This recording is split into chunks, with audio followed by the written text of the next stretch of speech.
I've written poetry probably since I knew how to write words and have always enjoyed it. I think poetry is one of those things that, you know, we hear as nursery rhymes and then as Dr. Seuss, and then we start going to school, and I just fell in love with it. Fell in love with words, what they could mean, how they could make you feel. I love words, and that's where I started writing. I thought it was interesting once I started putting this book together and pulling out some of the things, how it fell into these sections. And we have a section of nature seasons that starts in early spring and moves through winter, spirit season about our spiritual life, and then heart seasons, which is about our emotional life. So what do you draw from? What are your inspirations? Well, I think, of course, observationally, I try and be aware of the world around us. I have a very interesting family that are always a great source of amusement and inspiration. I think that almost anything can inspire me. It could be a news, it could be almost anything. You ever get ticked off and write poetry? I do occasionally get ticked off and write poetry. So it's all emotional. It is. Yeah, we could start writing some poetry here. Okay, I don't want to hear that. If anger and frustration could go with the poetry, we could write some poetry here. That's your world. Welcome to it.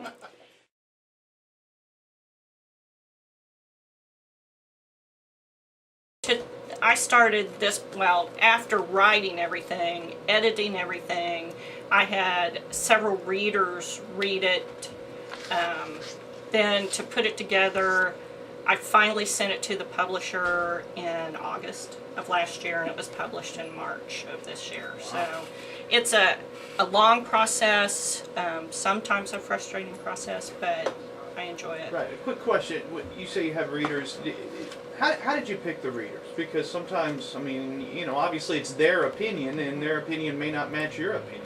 I have a friend, Dr. Jim Young, who is a pretty well-known poet in the South, and also a lecturer on spirituality, and he has been such a help to me, and he was one of my main readers. I also was in a writer's group and had several people in the writers group read it for me, and really made significant changes to the way I set things up, and even editing some of the poetry, and really helped me a lot. It's really free verse, is it not? It is, for the most part. I've tried, there's a few that are a haiku sort. I have tried a few things that are in quatrains, but mostly free.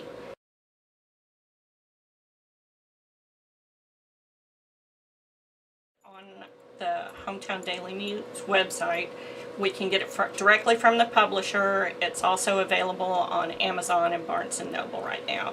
And you can stop by Hometown Radio. We have some at the front desk while they're still here. Mrs. Earls was very thoughtful about letting me put some here at the station for everyone. Not only for the Thank you writing, so but also much. to see the project through. I mean, this isn't something that, boom, you're going to do over a weekend. It takes some dedication to do, and hats off to you. Well, I appreciate your time. Appreciate you asking me to be here today.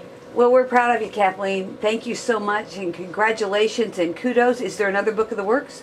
I am always writing, but this one took me probably 20 years to do, so we'll see.